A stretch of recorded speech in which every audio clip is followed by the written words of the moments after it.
ભારતની ભૂમમાં જાજેરી ગુજરાત, ગુજરાત મોરી મોરી રે, મળતા મળી ગઈ મોંઘેરી ગુજરાત, ગુજરાત મોરી મોરી રે. માઇલના માઇલ અને અંતરના અંતરો કપાતા ગયા અને ધીરે ધીરે ઉમાશંકર જોશી થોડા વધારે સમજાતા ગયા. અને પછી સમજાયું કે આપણું ગુજરાત આપણને આટલું મીઠું શું કામ લાગે છે. આપણી પાસે દુનિયામાં ક્યાંય ન હોય એટલું અનન્ય જીવન છે. બેગ પેક કરીને દિશાઓ સાથે દોસ્તી કરીને નીકળી જાઓ તો સમજાય કે કુદરત સાથે આપણે કેવો વાલસોયો નાતો છે. આ વખતે એક એવા પ્રદેશમાં પહોંચી જ્યાંની બોલી, જમણ અને કૃષિની પેદાશ બધું જ મીઠું છે. એક બાજુ દરિયો જેટલો ખારો થતો જાય, મિજાજ એટલો જ મીઠો થતો જાય.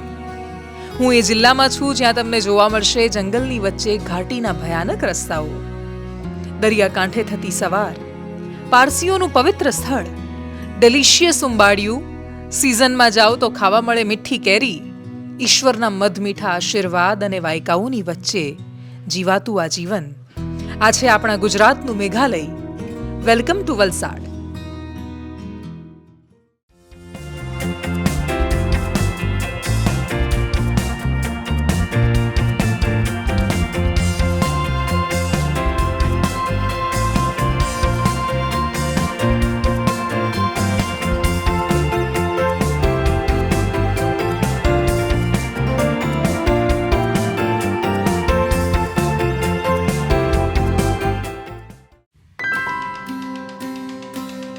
વલસાડનો જાદુ બતાવવાની શરૂઆત તો આ શોટથી જ કરવી પડે.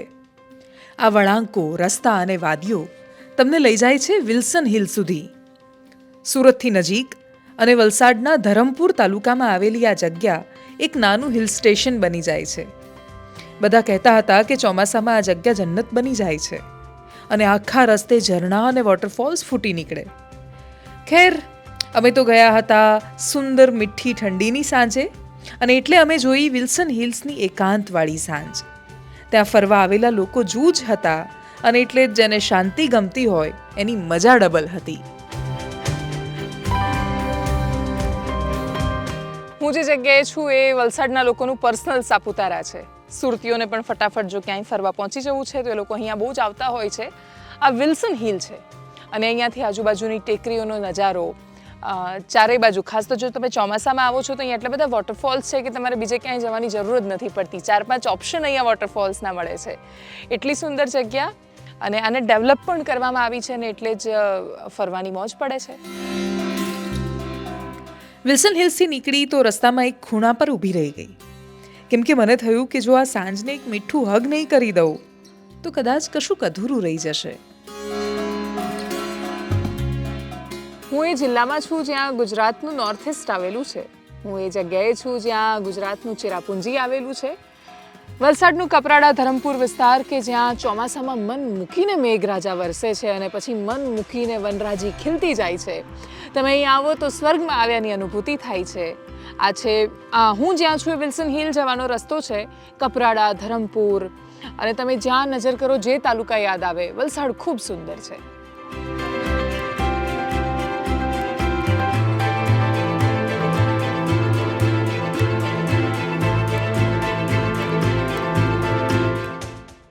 વિલ્સન હિલ્સથી વાયા રજવાડી શહેર ધરમપુર થઈને અમે પહોંચી ગયા વલસાડ અને સવાર થતાની સાથે જ દરિયાના મોજાનો ઘૂઘવતો અવાજ મને ખેંચી ગયો તિથલ બીચ પરની બ્યુટીફુલ મોર્નિંગ સુધી. જેવી તિથલ બીચ પર પહોંચી સવારમાં ધ્રુવ દાદા યાદ આવ્યા. ઓચિંતું કોઈ મને રસ્તે મળે ને કદી ધીરેથી પૂછે કે કેમ છે, આપણે તો કહીએ કે દરિયાશી મોજમાં ને ઉપરથી કુદરતની રેમ છે. દરિયો ખરેખર મોજ શીખવે છે. દરિયાના ઉછળતા મોજા જીવનની ઘટમાળ શીખવે છે અને છતાંય હું તિથલના દરિયા કિનારે છું અને ખુલ્લા પગે રેતીમાં ચાલવાની ને નાની નાની ડગલી પાડવાની જે મજા છે એ જીવનમાં સૌથી વધારે સ્ટ્રેસ રિલીફનું કામ કરે છે.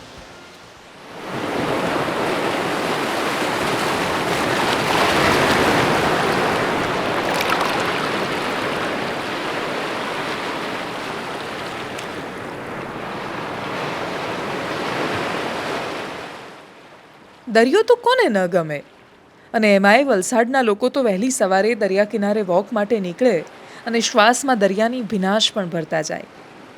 ત્યારે એ લોકોને જોઈને થાય અને એમને જોઈને સમજાઈ જાય કે વલસાડવાળાને દુનિયાના કોઈ પણ ખૂણાએ હોય પોતાનું શહેર કેમ યાદ આવતું હશે.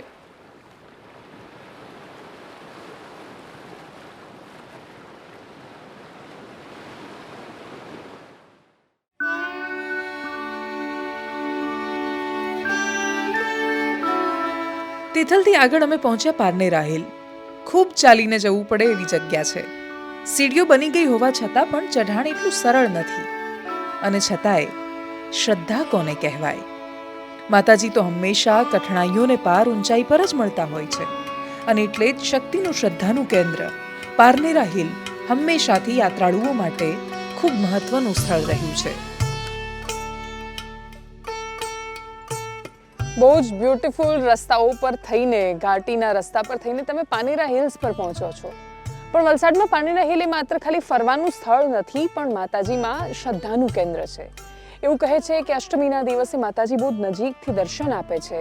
આસપાસના આદિવાસીઓ માટે પણ શ્રદ્ધાનું કેન્દ્ર છે. ચારેય બાજુથી લોકો અહીંયા દર્શનાર્થે આવે છે. પણ માતાને મળવું હોય તો દુર્ગમને પાર કરીને જ પહોંચવું પડે છે, કેમ કે માતાજી તો હંમેશા બિરાજે છે એકદમ ટોચ પર.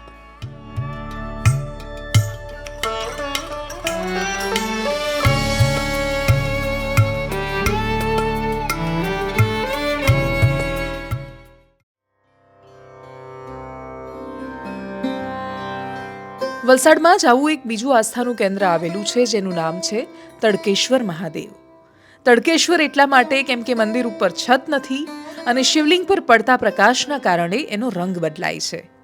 તમે પણ કરી લો આ અનોખા શિવ મંદિરના દર્શન.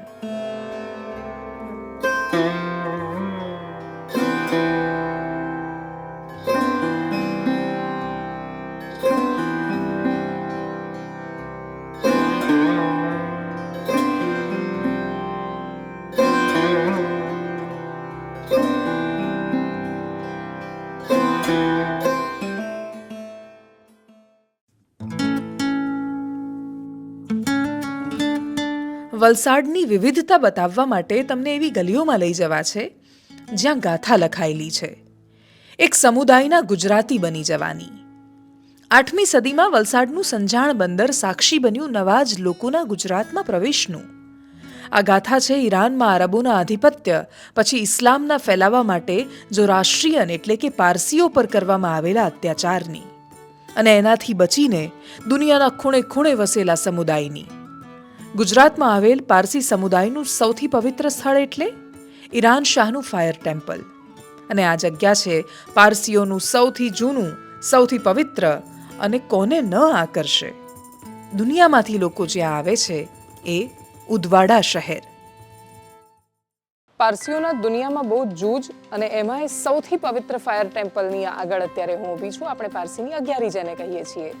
દૂધમાં સાકરની જેમ ભળવાનો જેનો ઇતિહાસ છે એ તમે ઉદવાડા આવશો અને પછી આ ગલીઓમાં જશો તો જો તમે પારસી નથી તો તમને અંદર નહીં જવા મળે, પણ છતાં એ ઇતિહાસ તમને બહુ સરસ રીતે સમજાશે.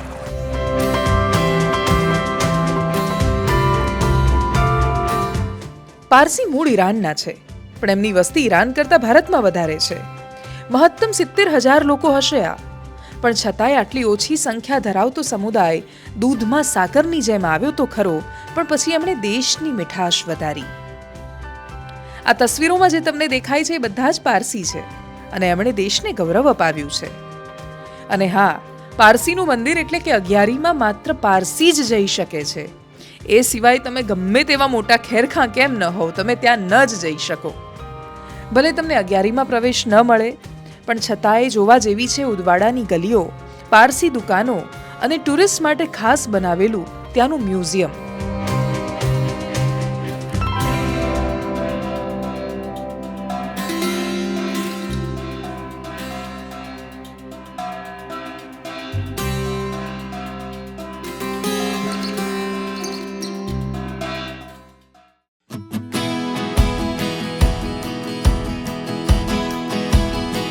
વલસાડ શું કામ બ્યુટીફુલ ડેસ્ટિનેશન છે?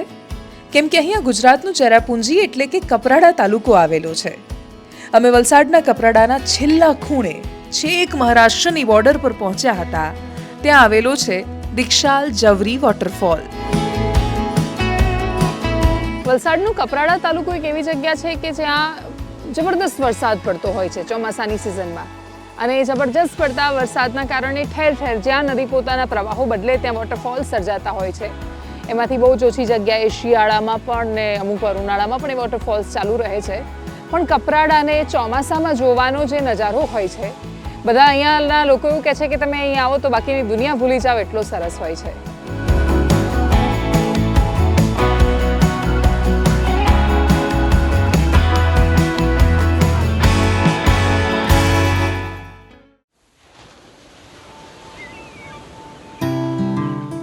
और दिल थाम कर बैठिए, अब आपके सामने प्रस्तुत है समंदर.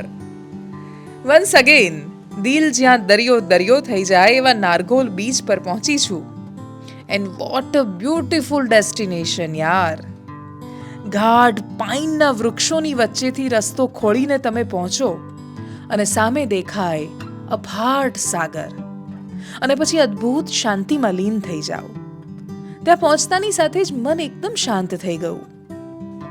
અને દરિયા કિનારે તમે અસ્ત થતા સૂર્યના પાણીમાં પડતા પ્રતિબિંબોને જોયો છે? દરિયાના મોજા ઉછળતા જાય, સૂર્યની લાલાશ પથરાતી જાય અને એ ચિત્રોમાં તમે ખોવાતા જાઓ. મારા જેવા શાંતિપ્રિય લોકો માટે આ દરિયો બેસ્ટ છે. તો બાળકો અને યંગસ્ટર્સની એક્ટિવિટીઝ પણ છે ત્યાં, એમના માટે પણ એ બહુ સરસ છે. અને મેન મેં ત્યાં જે ઓબ્ઝર્વ કર્યું કે અડધાથી વધારે લોકો તો પ્રી વેડિંગ માટે ત્યાં આવેલા હતા. તો એમના શૂટિંગ માટે પણ એ બેસ્ટ જગ્યા છે. આ છે વલસાડનો નારગોલ બીચ.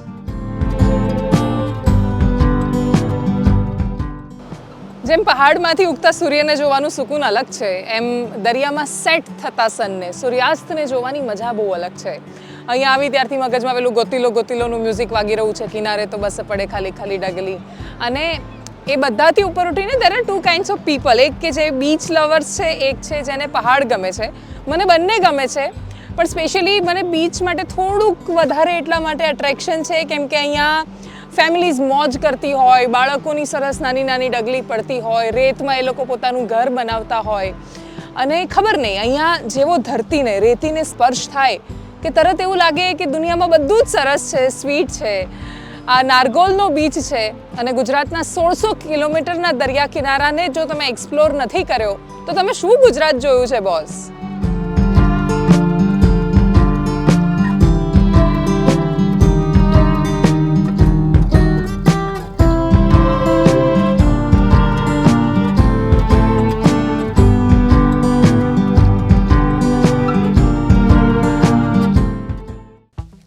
આ બીચની સાંજ મને સતત યાદ આવતી રહી.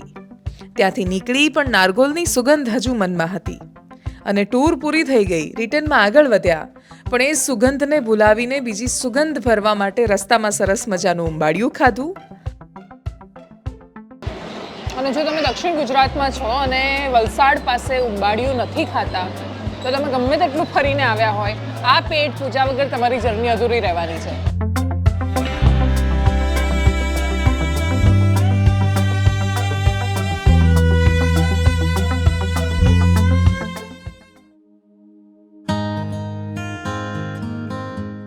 વલસાડ મીઠું છે કેમ કે અહીંના દૂધમાં પારસી સમુદાયની સાકર ભળેલી છે.